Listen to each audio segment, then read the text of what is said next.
It's Bexar County's first only combined vaccination and testing site since the start of the pandemic. We'll tell you everything you need to know coming up next. Plus, a hit and run on the city's east side, leaving a woman injured. Police are searching for the two people accused of causing this crash. And be prepared for some very gusty winds tomorrow morning. Fire weather watches, wind advisories in place. We've got the latest coming up.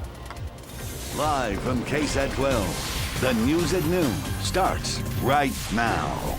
If you're like a lot of people and you're looking for a COVID testing site in a more centralized location, Bexar County has now added a new place at an already familiar spot. This is a part of an ongoing effort in partnership with community labs to mitigate the spread of COVID-19 in our community. And as Jonathan Cotto reports, the new location has already tested roughly 200 people within just the first hour of opening.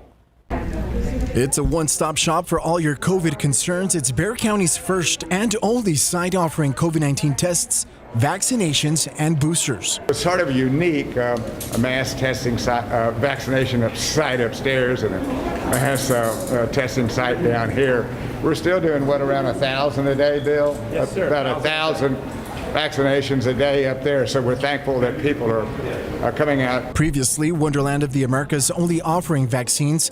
The surge in COVID-19 cases brought on by the highly contagious Omicron variant, prompting health and city officials to make more resources readily available to the public. In a statement, University Health's Chief Medical Officer Dr. Brian Alsip says people with COVID-19 should still wait for their symptoms to clear up and have a negative test result before moving forward with either their primary series or booster dose. The Wonderland of America's testing site will be open from 8 a.m. to 6 p.m.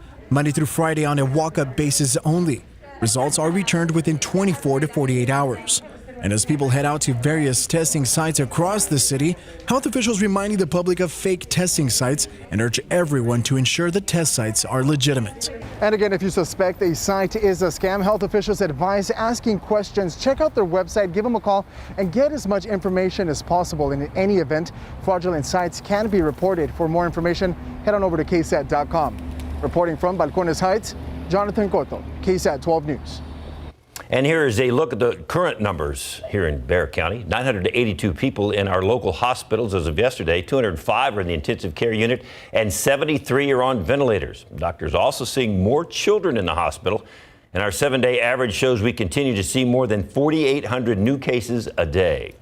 That's about double what we saw a couple of weeks ago. Hospitals across the country dealing with a record number of COVID patients.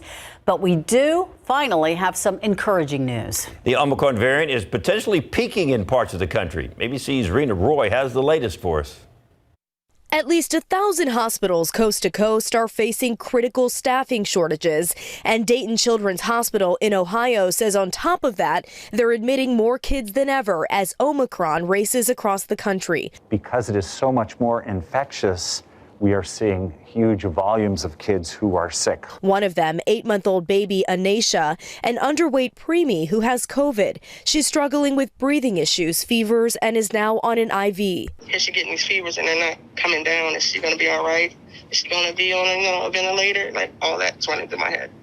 Yes, I am very scared. I am terribly scared. In Orange County, California, ambulance wait times on the rise and hospitals are reaching capacity. Our hospital is absolutely full. We've expanded into every possible area of the hospital to treat patients, just like we did with Delta. President Biden says more help is on the way. Military medical personnel being deployed to hospitals in 6 hard-hit states, including Michigan. There is not a silver bullet solution, but it's also a mental boost, too.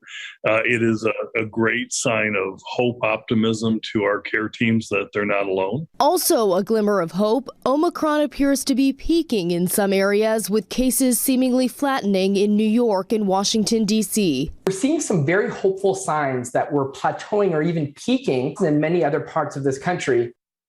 President Biden says he'll also send out 1 billion free at-home rapid tests and make high-quality masks available for everyone at no cost.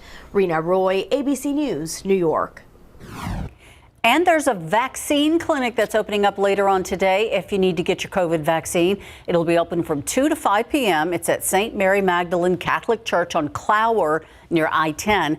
The address is on your screen. You can also use the QR code that's on your screen to scan with your phone and find other vaccine sites in our area.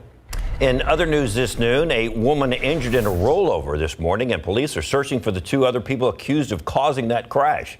It happened around 8:30 on MLK Drive near South New Braunfels Avenue. According to police, a man and a woman in a red SUV hit another SUV, causing it to roll over. The pair took off after the crash and ended up hitting another vehicle around the corner. Police say they kept driving until their SUV wouldn't drive anymore and ended up ditching it. At last check, the man and woman hadn't been caught. They're going to face failure to stop and render aid charges once they are caught. The investigation into an overnight fire at a former Northwest Side restaurant is now in the hands of an arson team. They're trying to find the person or the people who have been targeting that building near 410 and Babcock Road. Katrina Weber reports they say this is the second time recently that an arsonist has struck here. Earlier, the doors of this building were propped open and I could see several inches of water inside. Water that I'm told came from the sprinkler system, which activated automatically when the fire broke out. San Antonio firefighters say that sprinkler system did most of the work for them. They arrived around 1 this morning after getting a report of the fire inside what used to be Joe's Crab Shack near Loop 410 in Babcock. The building already was boarded up and closed down some time ago. But firefighters believe someone purposely started the fire by tossing a Molotov cocktail inside. A police officer passing by was the first to notice the smoke. Firefighters say this is the second time they've been here within the past few months. The last fire also was suspicious, but so far they haven't made any arrests in either case. Reporting from the Northwest Side, Katrina Weber, KSAT 12 News. And another fire to tell you about, a failing chimney leading to a house fire on the north side. That fire breaking out last night just after 10 o'clock at a home on Windale Street near the airport. Fire investigators say the flue separated from inside the chimney, and that allowed the fireplace to get inside the attic. Firefighters were able to put out those flames. No injuries were reported, but damage estimated at $20,000. The firefighters want to use this incident to remind you that chimneys should have an expert inspecting them, every single part of the chimney, before they use it. A man in serious condition this noon after he was stabbed several times in the stomach. It happened around 10 last night at the Indian Hollow Apartments on West Avenue near Wurzbach Parkway. And that's where police say the man was stabbed several times by a woman he knew. Police say an argument between the two led up to that stabbing. The man was rushed to the hospital, and at last check, he was in critical condition. And a man facing charges following a road rage shooting that was caught on camera in West Bexar County. This is a new mugshot of 25-year-old Edwin Albino. A bystander actually caught the moment he pulled out a gun and fired several shots outside the window of his SUV. And this is video from when it happened back in November near Highway 90 in Bexar County. Deputies say a car was hit 5 times, but no one was hurt. Albino was identified. Deputies went to his home to arrest him, but he had left the state. The U.S. Marshals Task Force found and arrested Albino in Louisiana. He's charged with aggravated assault with a deadly weapon.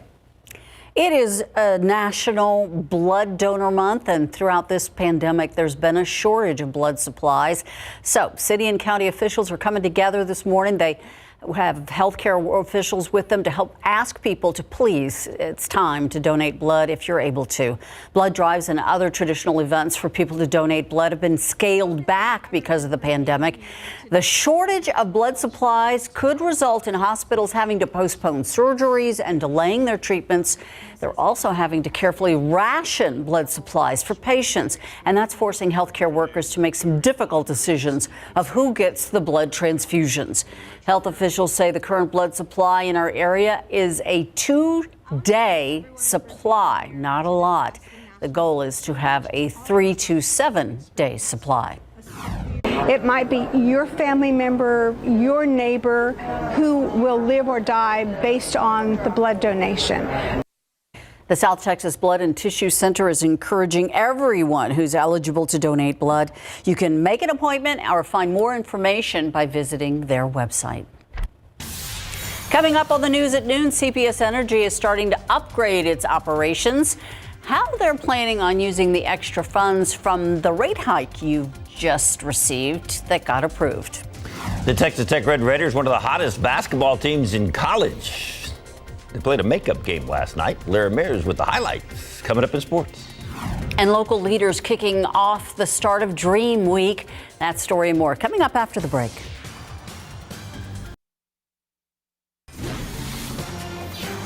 Dream Week has officially kicked off. They held the annual opening breakfast this morning at the Briscoe. Dream Week 2022 celebrated through the 30th, and it includes symposiums, panel discussions, and mixers that focus on the theme, Our Future. You can find a full list of events on our website, KSAT.com. And now that the City Council has approved CPS Energy's hike, work begins on a plan to upgrade the utility's operations. Customers will now pay an almost 4% increase. And that means starting in March, many users will pay an extra $5 a month. Then in 2 and 4 years, we can expect another rate increase. CPS Energy's interim president and CEO promises transparency with the money. We're going to be making, we'll get a work plan together, and we'll provide updates on our website periodically on the amount of investment we're making in our power plants. In addition, the utility's board of trustees is expected to discuss investigations into the company's operations during its next board meeting. Many city council members are asking for a third-party audit of the company. Looking outside with live cam, another really pretty day. Already 71 degrees out there, but tomorrow is going to be a little bit different. Abrupt changes. That's what we'll call it. Pull your trash can in if you haven't already. Trust me on that one. It'll be down the street. You'll be lending it to your neighbors at this point. We're expecting some very gusty winds tomorrow. Gusts potentially up to 50 miles per hour. The aquifer down 10th of a foot, 662.8. Still falling. We still need some rain. And your pollen count in Mountain Cedar high at 820. Molds are low. I'm very curious to see what happens in Mountain Cedar tomorrow with those gusty winds. We'll keep you updated, and we'll talk more about that forecast coming up.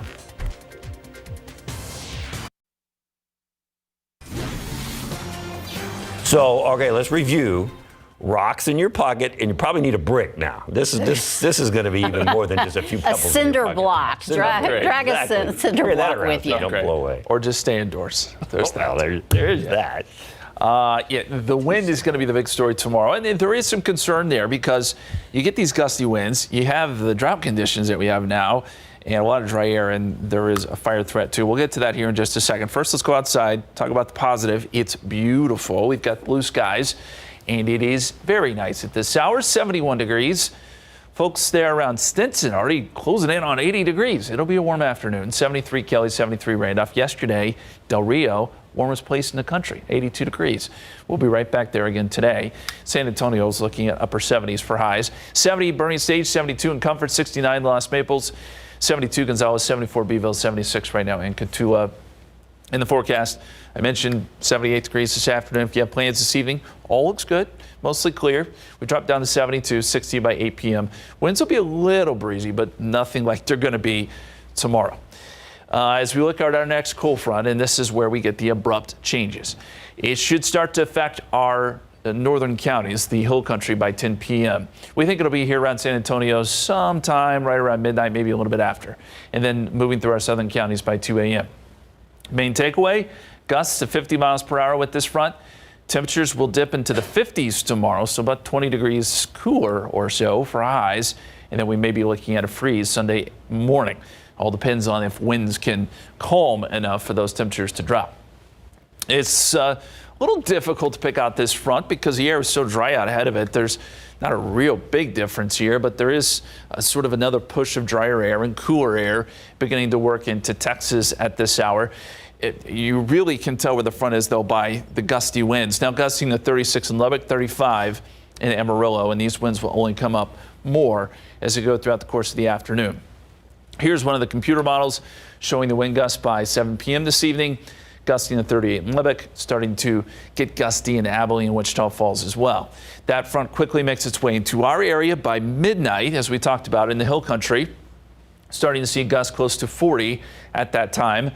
And then by tomorrow morning, sunrise, Gusts up to 48, maybe close to 50 here in San Antonio. I think we're going to see several spots with gusts somewhere in that range. Strongest wind should be between sunrise and midday, but still, even in the afternoon and evening hours, we're going to get gusts 30, 35 miles per hour. So it'll be a windy day all the way around. There are wind advisories in effect. This goes into effect midnight through 6 p.m. tomorrow. Entire area underneath this wind advisory. And then we talked about the threat for wildfires here. The dew points and relative humidity will be lowest out west, and you combine that with the gusty winds during the afternoon. It will be a high fire threat tomorrow. Outdoor burning obviously discouraged in this kind of weather, and that goes until 6 p.m. tomorrow. Dew point tracker shows that yes, we will get some very dry air. The dew points do try to come up Tuesday into Wednesday out ahead of another system. Still some questions there. And by the way, we'll get less wind on Sunday. Sunday looks good if you have weekend plans. This system moves up the East Coast, brings a lot of snow and some pretty wild weather up there. Then we move into late next week. I fast forward all the way to Thursday. Another storm system moves in. Some computer models do want to develop a little bit of rain around here, maybe some precipitation. We'll watch it. So far, not all the models agree on that, but that's way down the line. Big story tomorrow. Again, gusty winds 56, 31 Sunday morning, 60 on Sunday, 60s and 70s next week. We get that next front Wednesday into Thursday, and we'll keep our fingers crossed for some rain. Yes. Yeah, where's the rain? Thanks, Justin. A lot of folks have their fingers crossed for a victory. Spurs need one really bad. They do, and they also need some bodies back. And we thought Derek White was going to play tonight, but just found out moments ago via Spurs Twitter PR he will not play tonight. Still, though, the Spurs got some help a couple of nights ago. Keldon Johnson, one of those guys, and Wagner freshman L.A. Sneed recently scored 50 points. We got the young lady talking about it coming up. The Spurs will try to snap their 4-game losing streak when they host the Cleveland Cavaliers tonight. And the Spurs lost to Houston Wednesday. They got Keldon Johnson and Devin Vassell back from health and safety protocols. It looks like Doug McDermott is ready to return, but Derek White and Trey Jones remain out due to health and safety protocols. Get everybody back, get right, and just keep pushing. Keep playing together. Believing in ourselves and playing for each other, and we'll be fine. Spurs will host the Cavaliers tonight at 7:30 in Cleveland. They are sneaky good this season. Texas Tech backed up its consecutive wins against top 10 teams by hammering Oklahoma State last night. Off the turnover, Kevin McCullough plays alley-oop with Adonis Arms. It's a great last name. Tech opened the game on a 10-0 run. The Wagner alum obviously pumped up. Second half, McCullough snaps off a sweet pass to Kevin O'Banner for a reverse slam. O'Banner scored a game-high 17 points. McCullough playing on a bad ankle at 7 points and 4 assists. And number 19, Texas Tech takes it 78-57. Of course, we knew that this game was really big. Of course, we had 2 wins, and a lot of teams could be content, but we have a lot of mature guys on the team, a lot of seniors, so we just knew that, we're not satisfied, so we just had the mentality of just taking it one game at a time, and, we came out victorious. Tech improves to 13-3 overall and 3-1 in Big 12 action. They'll play at K-State tomorrow. Thursday morning, we stopped by Wagner High School to catch up with the girls' basketball team, led by head coach Anissa Jackson, who's now in her 4th season at Wagner. The Thunderbirds are 14-9 overall and 5-1 in District 27-6A, a tough district with teams like Judson, Steele, and Clemens, to name a few. And Wagner played a brutal non-district schedule facing squads like Cedar Park and Clark. Our season has definitely been a good one. We're definitely not where we want to be, but we're definitely getting into the right direction. I think it's going good. We're way better than last year. Yeah, and we just have more talent on the team. I feel like our preseason definitely got us ready for district, and we just need to continue to get better to reach our goals. On January 4th, freshman guard L.A. Sneed had a 50-point double-double against Steele, and this 3-ball sent the game to overtime tied at 75. Sneed had 50 points, 12 rebounds, and 5 steals. Wagner lost 82-81, which she said bummed her out. On top of that, she's the first Thunderbird to top 50 points, girls or boys, in Wagner's rich basketball history. Everything felt good because I know I work on the stuff every day, so it just felt like the moment happened and I knew it was going in, so I wasn't really nervous about anything that was going on, no pressure or anything. To be honest, I didn't even know I had that many points. I thought I only had like 30. Snead was in the zone for sure. She made just one 3-ball and went 22 for 27 from the free throw line, so an old-fashioned 50-piece. Coach Jackson, LA's mom and head coach, said LA works very hard. She only had 1 3 out of 50 points? 1 3. Wow. Yeah, so and old school. I'm not real good at math. We all know that. But 32 minutes is how long the game lasted. She scored 50. 50 points. In 32 minutes. Pretty cool. As they say, she had a hot hand. Yeah. Coming up on the news at noon, a local company using a video game to train and recruit service members. It's the latest edition of Tech SA.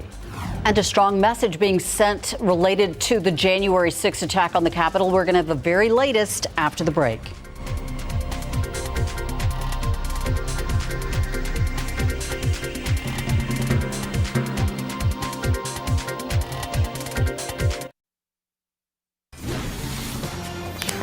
The Justice Department delivering its most serious indictments related to the January 6th attack on the Capitol.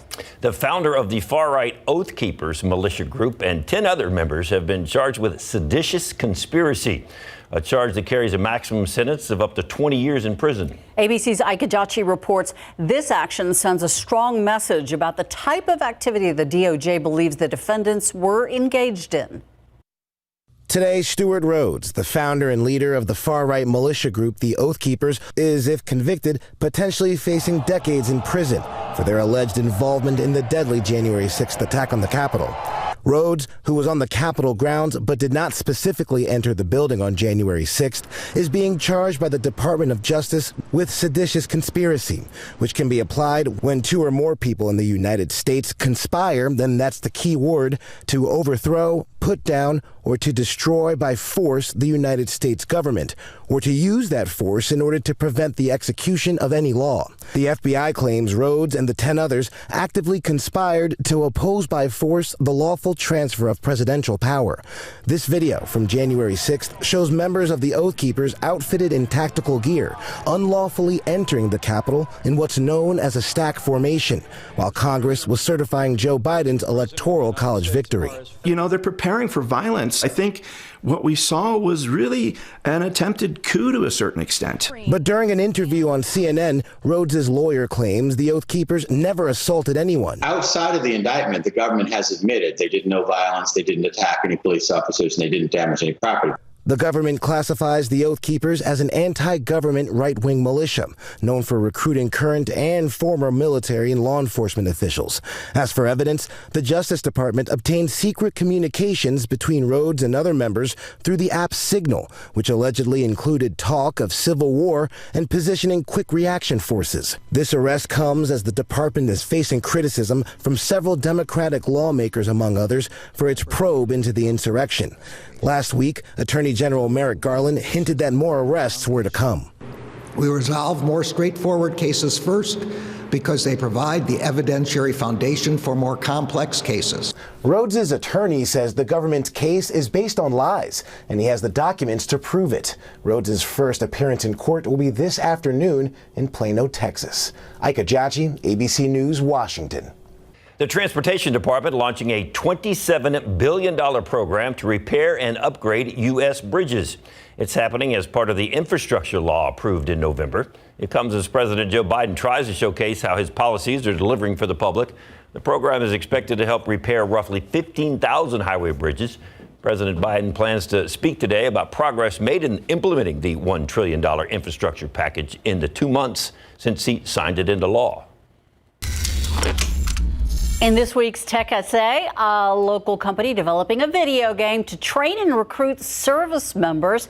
The game is going to allow users to design and fly aircraft. Tiffany Huertas explains how they will also use this game to help recruit pilots for commercial airlines.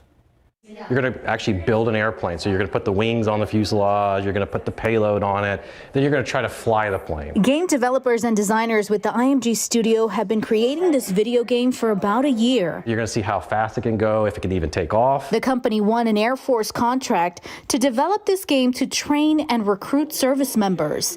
Chief Technology Officer James Chandler says it will help pilots and engineers. The people that are working on the plane, maintaining the plane. The IMG studio hopes this new video game opens people's eyes to all the different careers the Air Force has to offer. They also teamed up with New York company Pilot Pipeline to broaden the reach of the game. It will also be used for commercial airlines to recruit pilots. In the next 20 years, there's going to be about 500,000 or 500,000 pilots that need to be on the commercial side. We're not even talking the Air Force that need to be recruited. So this is going to be a powerful tool for the commercial side as well. Other projects the IMG studio has been involved with includes creating applications for the San Antonio Humane Society and the San Antonio Food Bank. They hope to complete this video game prototype in 15 months. We hope that, that we get a lot of recruitment for the Air Force and the commercial side of things. Tiffany Huertas, KSAT 12 News. Outside with live cam, I don't care what kind of plane you're flying tomorrow. It may not be fun. Yeah, you know, that's 50-mile-an-hour gusts could do some damage. Yeah, you definitely don't want a crosswind, I would imagine. I'm not a pilot, but yeah, that doesn't sound fun. Tomorrow, it's going to be windy. That is the big takeaway. And we're watching a storm system which is gathering strength over the middle part of the country. This is going to get wound up. And as it moves south and pushes the front through tomorrow, we're going to get those gusty winds that we mentioned. Right now, it's producing snow and rain across the Midwest. Places like Iowa getting quite a bit of snow at this hour. And this will also be a big weather maker for the East Coast. Unfortunately for us, it doesn't bring us any rain. Just those strong winds and more dry air. There's the scene outside. 71 degrees right now. It is a beautiful day. What a way to end the work week. Dew point is at 35, south-southwesterly winds at around 11. Look for some gusts today up close to 20 miles per hour. 71 Boulevardy, 74 in New Braunfels, 72 in Seguin, 76 right now in Pleasanton, 73 in Uvalde. And our forecast takes us all the way up to 78. That is well above average. The record today, by the way, is 79. So we're close to that. We will be close to that. 72 by 6 p.m., 60 by 8 p.m. Great for any outdoor plans this evening. But again, tomorrow, everything changes. We'll have another look at that weekend forecast here in just a couple minutes, guys. Thanks, Justin. In your health headlines this noon, it might seem like best rest is best for your heart health, but experts say some activity should be added to the mix. ABC's Faith Abube explains. According to experts at Mayo Clinic Healthcare in London, even in patients with heart failure, exercise can be beneficial. Regular exercise can even improve your heart health. However, experts say it has to be the right type and amount. For example, if you have blocked blood vessels to your heart, over-exercising could cause chest pain and worsen your heart condition. The type and length of exercise may need to be tailored to your condition by your doctor. Exercises like walking and cycling could help lower your blood pressure. Strength training exercises like lifting weights could help build stronger muscles. Experts recommend exercising for your heart health, but knowing when to stop is just as important. If you experience chest pain, breathlessness, or dizziness during exercise, stop and call 911. Talk to your healthcare provider about what type of exercise is best for you. As long as the exercise is right, it may just be the prescription you need for your heart disease. With this Medical Minute, I'm Faith Abube, ABC News. In your consumer news, Delta Airlines giving customers an extra year to use their e-credits. Travelers get them for things like unused tickets, and you can spend them on new flights. Delta says customers will be able to rebook with e-credits through 2023 for travel anytime through 2024. And that goes for people who have e-credits right now and those who get them this year. The airline also extending voucher periods for vacation customers, too. It might not feel very wintry at the moment, but one spot in the city got to enjoy some snow today. Still ahead on the news at noon what this fun snow day was for at the Sunshine Cottage School for the Deaf. And Dak Prescott and the Cowboys feel like they are ready for Sunday. One final playoff preview from Larry coming up in sports.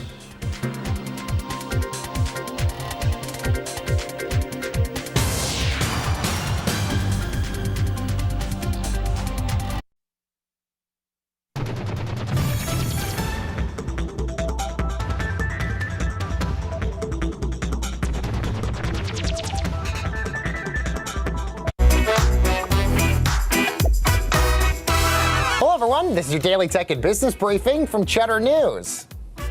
Many grocery stores throughout the country cutting hours and services. That as the Omicron variant continues to affect employees. Stores have been forced to manage with a limited amount of workers, filling in positions with temp or even corporate employees. Major name brand stores like Kroger's have even begun enduring strikes. That as 8,400 unionized workers at a King Soopers in Colorado push for increased benefits and higher wages. Meanwhile, concerns over inflation have become the biggest worry now to executives throughout the country, as a survey from the Conference Board now shows more than 900 CEOs expect inflation to last until the middle of 2023. That's a major shift from last year's survey that had it as a low-level concern. Now, while COVID disruptions remain a major threat to businesses throughout the world, the other major concern, labor shortages, which are being felt throughout multiple industries. And Monster Beverage Corp acquiring Can Archery Craft Brewery Collective. That as they enter the beer and hard seltzer business. The energy drink maker makes the $330 million deal 1 week after Constellation Brand made a deal to buy Coca-Cola's Fresca soda brand. Dating back to 2019, Monster has been looking to expand into the alcoholic beverage market. And that's your Cheddar News Business and Tech Update. I'm Baker Machado, coming to you from Cheddar Studios in Lower Manhattan.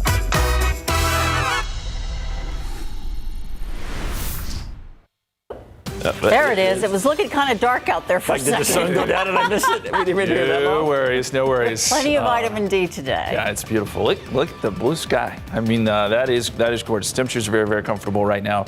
We're going to make it into the 70s, upper 70s today, very similar to yesterday. The low this morning, pretty chilly, 37, but obviously we rebounded nicely above average. The record is 79. We'll get close to that. That was set back in 1907. Tomorrow, much cooler, about 20 degrees cooler. We get gusty winds. Cold front makes all the difference in the world. We're going to tell you how your weekend will play out coming up. Yes, the sun is shining, but the snow is falling just north of downtown, at least for a couple of hours this morning. 2 to 4 inches of snow, in fact, in one specific location. Officials with the Sunshine Cottage School for the Deaf hosted their annual snow day. More than 12,000 pounds of shaved ice transformed the back of the campus into a winter playground. Does that look fun or what? As the kids made, see, here's the thing. It's not like last year. You know that's going to melt eventually and you're fine. So as the kids made snowman and angels, teachers used the fun activities as an opportunity to teach students about colder temperatures and how weather affects everyday life. Here at Sunshine Cottage, we try to provide as many learning experiences that require a lot of language and vocabulary development. And this is especially important for our children who are deaf of hard of hearing, who are learning to listen and talk. Sunshine Cottage has hosted this snow day event for its students since 2005. And I guess it was cold enough early this morning for the snow to hang out for a while. Yeah, didn't melt for at least a couple hours. That's my kind of snow day. It's nice. Yeah. Blue skies. It's been a really good day. Temperatures have warmed up since this morning, where we did get down into the 30s a little bit earlier. Now we're working our way up through the 70s. Blue skies, 71 degrees at the airport. Wind has picked up a little bit out of the south-southwest at about 11 miles per hour, and you can expect some breezy winds out of the south today. 73 Comfort, 74 Hondo, 76 in Devine, 77 in Pleasanton, 73 over at Randolph. And most of us will be in the upper 70s by a little bit later this afternoon, 3, 4 o'clock. 75 Beeville, 76 right now in Katua. And here is the forecast, 77, 78 by 4 p.m. Temperatures fall off into the 60s by 6 p.m., but mostly clear skies across the board for all of us. Then we get our cold front. We've been talking about the timing here, but we'll reiterate it once again. 10 p.m. tonight starts to affect the hill country. A little after midnight here in San Antonio, you'll start to feel the effects. Winds will pick up pretty rapidly behind the front, and then it will be through our southern counties by 2 a.m. Gusts to 50 miles per hour starting before sunrise, but I think our peak winds will be between 7 a.m. and noontime tomorrow. Temperatures will only make it into the mid-50s tomorrow, and we are forecasting at least a light freeze Sunday morning here in San Antonio. Here are the current temperatures across the state. And I mentioned earlier at noontime that there's not a huge temperature change with this front. It's still kind of gathering strength here, but it will drive in some cooler numbers, a reinforcing shot of drier air. And temperatures right now are in the 50s up there around Amarillo, 70s out ahead of this thing, 77 in Laredo, 76 down there in Brownsville, 72 right now in Houston. And the satellite picture You can see some of the cloud cover associated with this, some rain and then snow way up at the top of your screen there, up across parts of Iowa. But wind gusts now really starting to pick up around Amarillo, so we know that front is affecting those folks. 41 mile per hour wind gusts, I should say. Gusting in 36 in Lubbock. And the forecast wind gust calls for those numbers to pick up a little bit. Amarillo, Wichita Falls, Abilene, Lubbock. By 7 p.m. today, that front will have brought gusty winds to the Texas Panhandle. By midnight tonight, that front moves quickly. We've got gusts close to 40 across the hill country. Del Rio, Rock Springs, Fredericksburg, down to Kerrville. You'll start to see those windy conditions pick up. And then by tomorrow morning, I mentioned this is probably when our winds really start to peak. Close to 50 mile per hour wind gusts here in San Antonio. Would not be surprised if we do get a few gusts over 50. So if you have anything outside that can blow away, bring it in. It is going to be gusty through the first half of the day, but even into the afternoon. Yes, winds come down a little bit, but they're still gusting 30 to 35 through 6 p.m. It's not until Sunday morning, I think, that winds really start to die down. Wind advisory in effect through 6 p.m. tomorrow. Fire weather watch also in effect tomorrow west of San Antonio, where the air will be very dry. Wildfires will be able to spread very quickly with those gusty winds. Very quickly, let's look down the line. Less wind on Sunday. That storm system, by the way, moves up the East Coast. It'll be a big weather maker for them. Then we're going to fast forward all the way to Thursday of next week. That's when our next storm system may move in. Something to watch. Computer models don't completely agree here, but it does bring some rain in on Thursday. We have put a slight chance in the forecast. So 56 tomorrow, 60 Sunday, 67 Monday, a couple of light freezes Sunday and Monday morning. We're back in the 70s by next week, guys. All right. Thanks, Justin. The good news is they're playing indoors on Sunday, so weather will not affect how Cowboys and 49ers play. Yeah, but Niners defense can certainly affect the way the Cowboys offense plays. Those guys are pretty good on that side of the ball, I'll tell you. But Dallas Cowboys starting quarterback Dak Prescott, when asked about the pressure, pretty much just said, nah, what pressure? Hear it for yourself. Plus, the JP2 boys basketball, they are thinking state coming up. Pro football coverage, powered by Davis Law Firm. Dak and the Dallas Cowboys are getting ready to host the San Francisco 49ers Sunday at 3:30 p.m.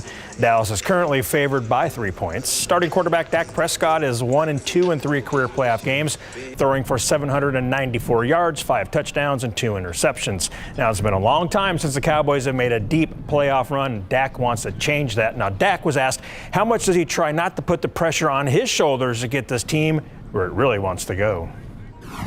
I don't know necessarily why people have labeled the word pressure as such a bad thing, honestly. I think it creates high expectations and high standards, and it usually creates high results. So for me, it's just about being who I am, staying true to that, knowing who I am, preparing the same way that I have and that I do, trusting the people around me, trusting the play callers in my preparation, and then just going out there and playing the game that I love without any hesitation.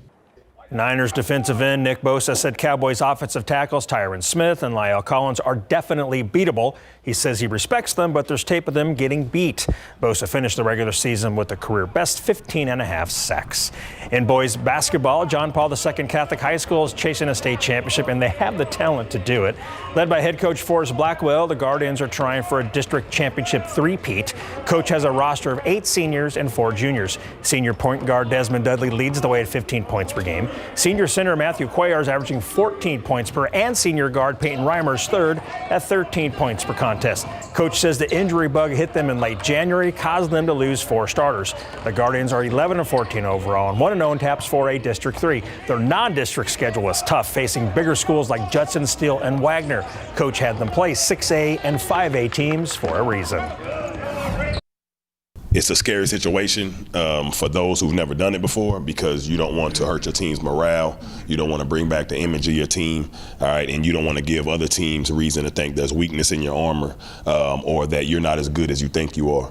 But, I mean, we stood toe-to-toe with some of the best, man, some respectable coaches, some respectable teams throughout the state, not only in TAPS, but UIL as well. It helps us a lot because it gets us prepared for what we got to face when we really want to make the run that we want to make. So it's actually I'm just glad that we got to be able to compete against those schools and just be able to show out and do what we do best. It doesn't look good like on a sheet, like you see like losses, but I feel like we've like made growth. This is the first time like this this type of like level is played at like 6As and stuff like that. So I think like if you look at it, it's like losses, but I think we've like grown. I feel that we can go a 10-0, but every team's gonna give us their best. We're the game that they mark on the schedule every year. They're ready to try to take our top spot in district, and I think we can keep it and go 10-0. John Paul II won their TAPS district opener Tuesday night versus Holy Cross, 84-38. Tonight they'll play at Antonian in a non-district contest. Antonian is one of the top teams in the state. I like the confidence. Right? Yeah. You got to have it. Definitely so. Thanks, Larry. Time now to head over to SA Live. It's Friday, y'all. That's right. yes, Not indeed. only is it Friday, it's Friday, and it's a Foodie Friday, where we bring you new spots on the show that you've never seen before. One of them is Milpa over there in the yard, and Chef Jesse Kirkendall, aka Chef Kirk, is joining us, and something great for all the games this weekend, right? Oh yeah, we're gonna be doing the aguachile de res. It's gonna go great with a cerveza, and of course, this is gonna be great for game day. Great botana for game day, actually. You're gonna love it. Perfect snack food, right? Definitely. How about a sandwich? Yes, okay. And speaking of the big game this weekend, how about this? Check this out. That is a cowboy bagel there at the team colors. We're going to show you where you can get these, not just for big game weekend, but National Bagel Day. All right, I went to a new coffee shop in town just the other day. Over the top coffee drinks, the pastries, and this flan is to die for. This is the best flan you have ever eaten. It is literally out of this world. And speaking of that, in galaxies far, far away, we chat with popular scientist Dr. Neil deGrasse Tyson, and we asked him a very controversial question. Should Pluto be considered a planet? What do you say, Mike? Yes. Okay. Well, he had a very passionate answer, and you'll hear, and we'll tell you how you can see him, of course, here in town. And then we have video of Fiona driving into the parking lot at work. No, rev your engine, San Antonio.